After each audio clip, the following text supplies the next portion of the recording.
Hello, welcome back to my haunted library. It's Regina. Hope you're doing well.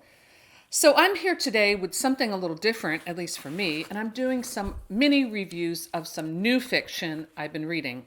Yes, I've been getting out of my comfort zone and reading some new stuff because what I'd like to do is feature some reviews of new work in my zine that's coming up, probably to be released in February, to be realistic, because January is, halfway over already. So by the time I post this, it's no big rush. I can take my time with this project and make sure I get it right. But I thought I would read some new stuff, and I did.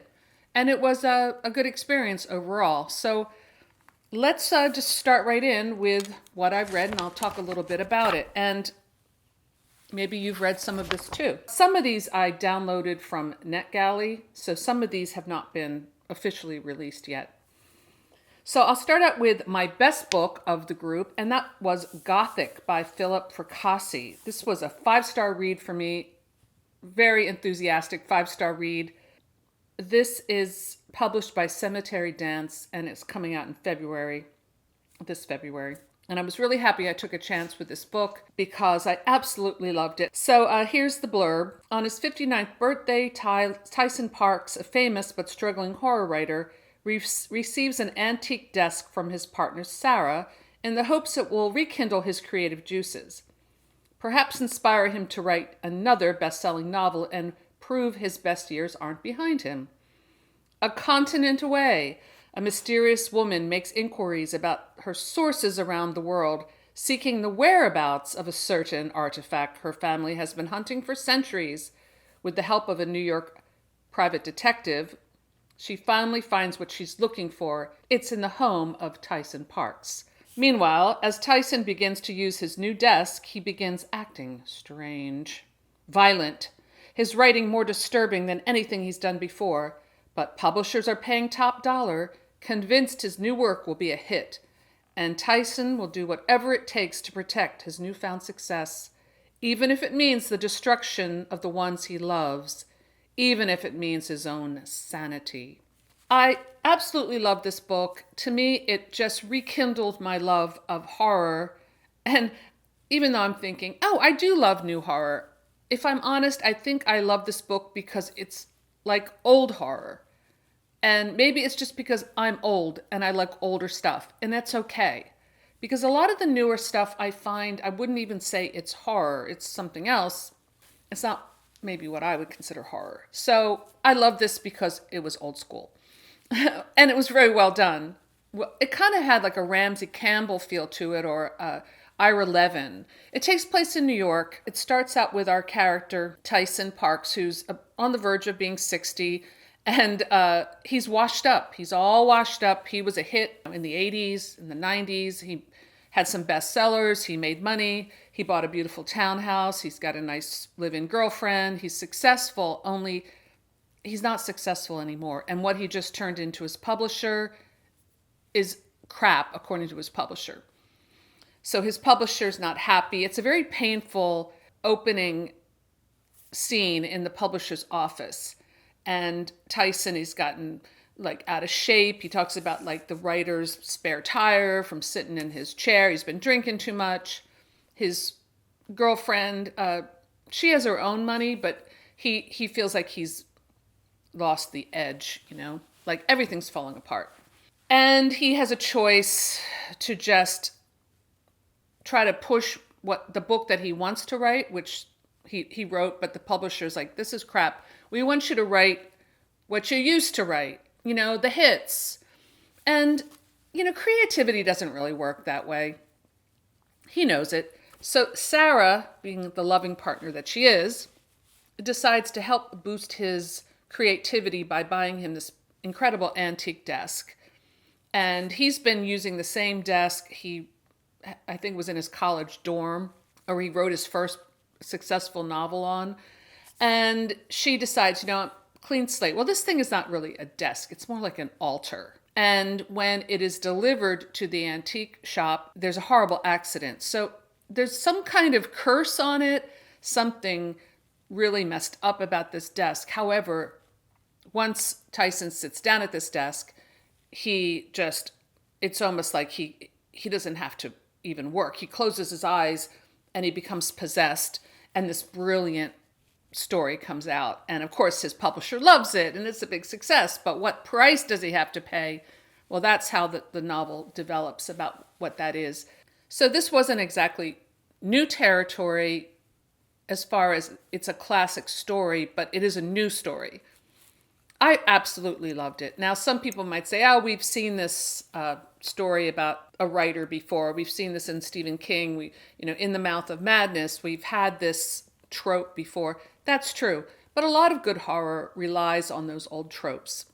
In my opinion, you don't have to reinvent the wheel. You just have to tell a good story in a way that intrigues readers, which this definitely did for me. So I do highly recommend Gothic by Philip Fracassi. You can download it on NetGalley, probably still, or wait till it comes out. Cemetery Dance, and this author did an amazing job on this whole project. So I'm a huge fan. I'm going to be putting an extensive review of this in my first issue of Bookworms. Okay, so that started out great. So moving on, I read a book, also I got this on NetGalley, The Haunting of Alejandra by V. Castro. This is coming out in April of this year by Del Rey. A woman is haunted by the Mexican folk demon La Llorona. Don't know if I said that right. I'm sorry if I messed that up. As she unravels the dark secrets of her family history in this ravishing and provocative horror novel.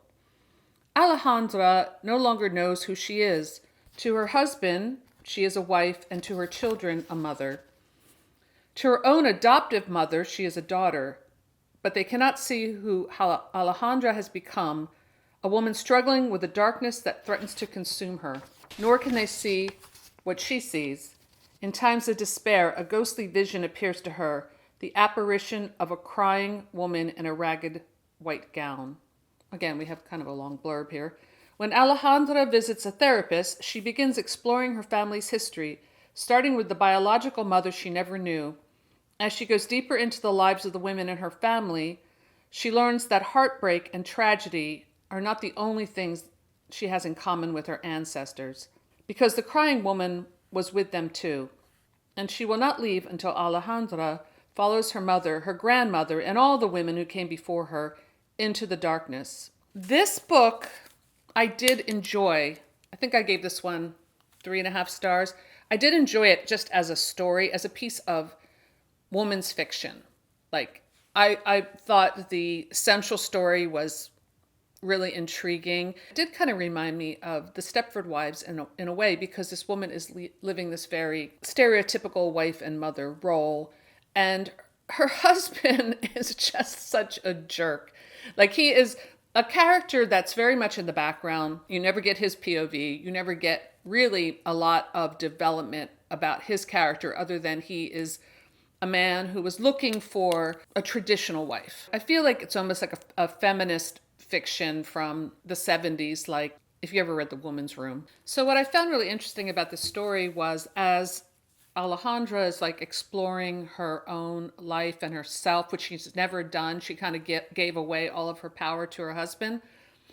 She starts to connect, and she was also adopted, so there's that. So she's very disconnected from her Mexican roots in a way.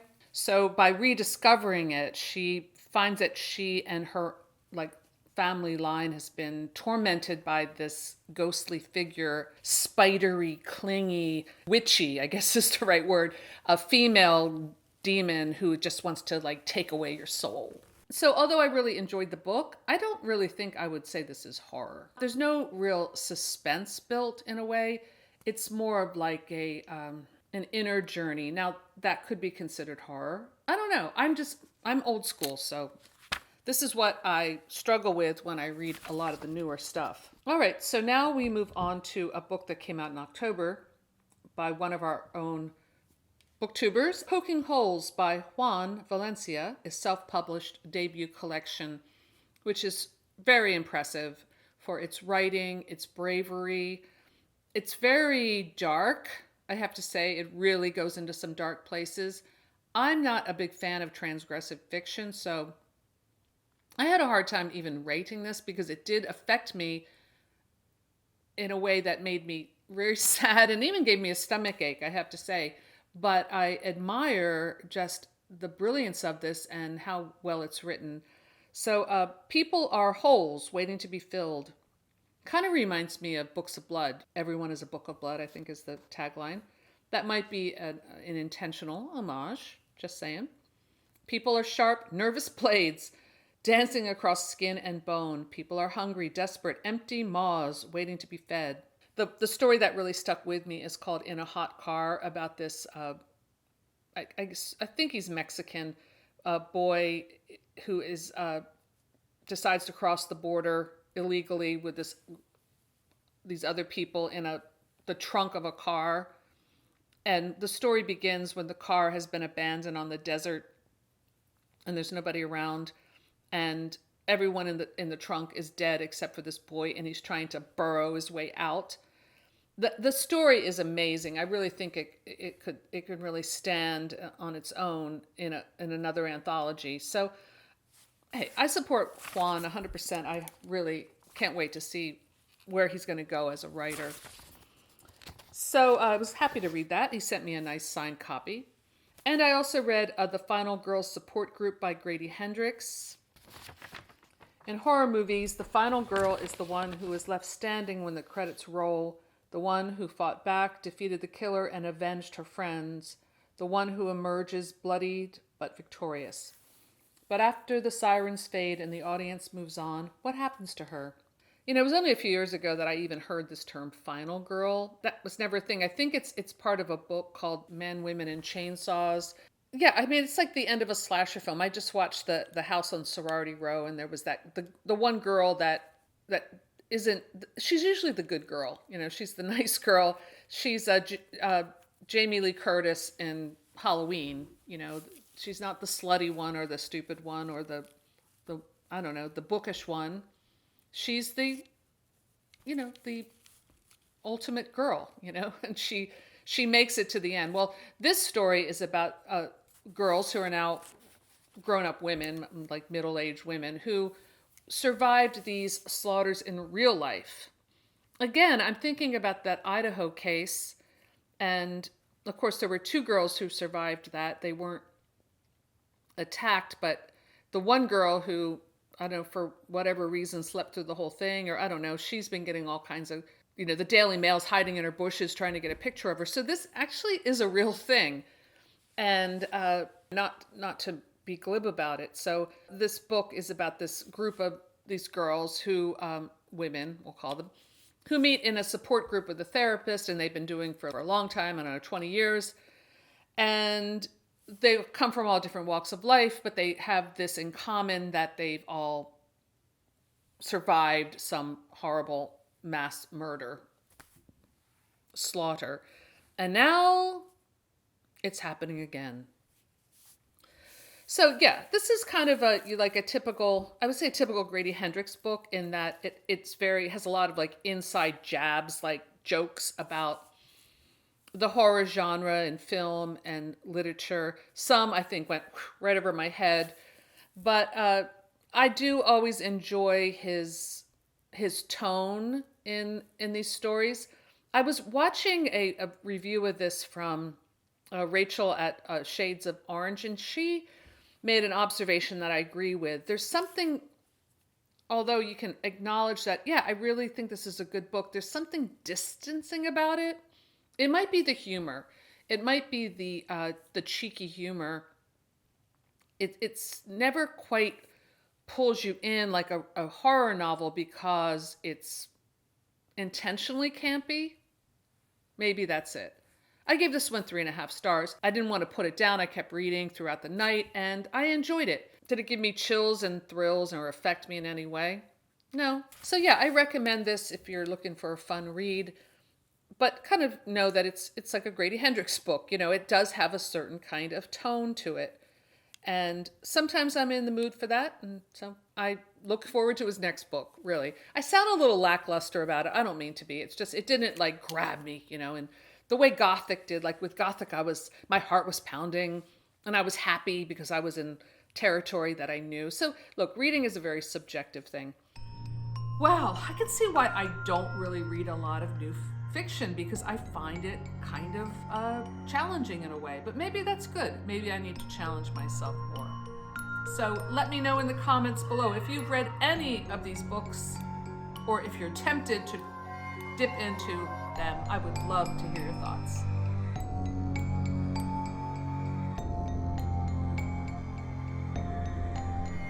So that's all I have for today. Thanks for stopping by my haunted library, and I'll see you soon.